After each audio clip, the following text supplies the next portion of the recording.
இப்ப நம்ம ஆப்பம் சுட போறோம். இந்த ஆப்பத்துக்கு மாவு வந்து எவ்வளவு பதமா இருக்கணுங்கிறத இப்ப நான் காமிக்கிறேன் பாருங்க. இந்த மாதிரி நல்லா தண்ணியா கலக்கிக்கணும். இது மாதிரி இருந்தாதான் ஆப்பம் நல்ல விளிம்பு இருந்து அழகா சூப்பரா உங்களுக்கு கிடைக்கும். வந்து இதே மாதிரி இந்த தண்ணி பதத்துக்கு இது பாருங்க, நான் ஆப்பையில ஊத்தும் போது எப்படி இருக்குது பாருங்க. இந்த பதத்துக்கு கலக்கிக்கோங்க. இப்ப நம்ம ஆப்பம் சுட போறோம். ஆப்பம் சுடும் முறை. ஃபர்ஸ்ட் ஆப்பச்சட்டி அடுப்புல வச்சுக்கணும்.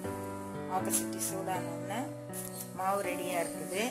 இந்த மாவை என்ன செய்யணும்னா ஒரே ஒரு ஆப்ப மாவு எடுத்து வந்து சட்டியில இப்படி ஊத்திக்கணும்.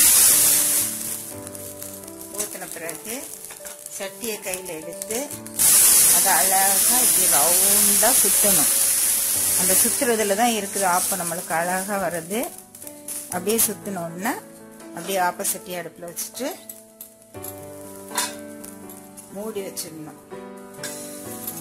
மூடி வச்சு சிம்மில் வைக்கணும். அடுப்பை சிம்மில் வைக்கும்போது ஆப்பம் என்ன பாருங்க, இப்போ ஆப்பம் தயாராகிடும். உள்ள வந்து உங்களுக்கு ஆப்பம் குண்டா இருக்கணும் அப்படின்னு சொன்னாக்கி ஒரு ஆப்பைக்கு பதிலா 1.5 ஆப்பை விட்டு நீங்க இதே மாதிரி ரெடி பண்ணாக்கி சூப்பரா இருக்கும். ஆப்பம் சாப்பிட்டதுக்கு ரொம்ப டேஸ்டா இருக்கும். சட்டி வந்து நல்ல குழியா இருந்தா இதை விட பெருசா ஆப்பம் பாக்குறதுக்கு ரொம்ப அழகா இருக்கும். நீங்க ட்ரை பண்ணுங்க. இது பாருங்க எவ்வளவு ஃப்ரீயா வருது பாருங்க ஆப்பம். அதை எடுக்கிறது ரொம்ப இப்போ ஆப்பம் தயார். இந்த ஆப்பத்து கூட தேங்காய் பால் சேர்த்து சாப்பிட்டீங்கன்னா நல்ல டேஸ்டா இருக்கும். இதை செய்து சாப்பிட்டு பார்த்துட்டு உங்க கமெண்ட்ஸை ஷேர் பண்ணுங்க. தேங்க்யூ.